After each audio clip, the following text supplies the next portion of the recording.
Asoosama mata dureen ani siif dungoodha jedhu kan Nadii Yusufiin barraa'ee sagaleen qindaa'ee dhiyaate itti siqaa caqeeffachuudhaan qooda irraa fudhadhaa isiniin jenna. Ani siif dungoodha. Waa hunduma caalaa jaalalli siif qabu gatii guddaa qaba. Wantoota addunyaarra jiran keessaa hedduu natti tolta.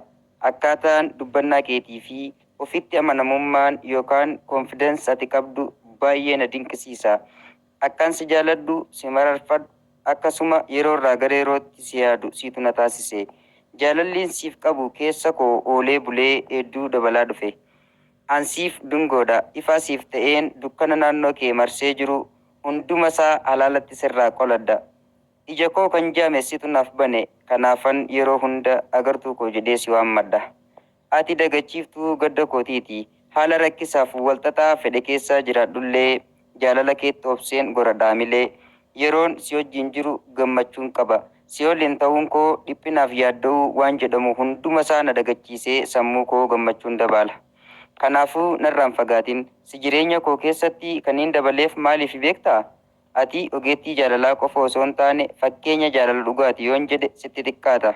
Namni bara jireenya kootii keessatti bultii wajjin jaaruuf filadhe si qofa akka ta'e naaf hubadhu marartuu koo. Kanaan dura nin jaaladhe malee hiikni jaalalaa maal akka ta'e hin beeku ture. Garuu eegaan si walitti dhufe hiikni jaalala dhugaa maal akka fakkaatu ati na barsiisuu keen siif ibsuu barbaada. Ati giftii jaalalaa haadha manaa koo kan egereeti.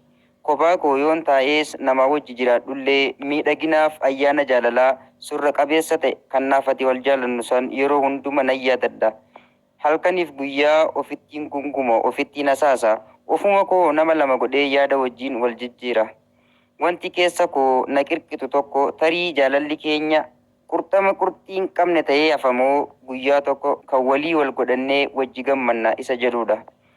Adaraa godhee kaniin sitti dhaammadhu yoo jiraate waan na ilaallatu hunduma isaa na gaafadhu, naan mari'adhu, waa'ee koos anuma gaafadhu. Wantiin si dhoksu tokkolleen hin jiru. Ayyoomillee eenyu olitti akkaan siif amanamaa ta'e naaf hubadhu. Yoo dogoggorri uumame na gorfadhu. Atiis yoo dogoggorte kan si araarfatu anuma. Si jaalachuu caalaa wanti na gammachiisu hin jiru. Rabbii akka ol nu garsiisu garaa koo qulqulluuniin onnee koo isa dhugaan si jaalatu sanaan kadhadha. Jaalallee koo kabajamtuu koo lafa jirtutti ergaan koo si haa dhaqqabu.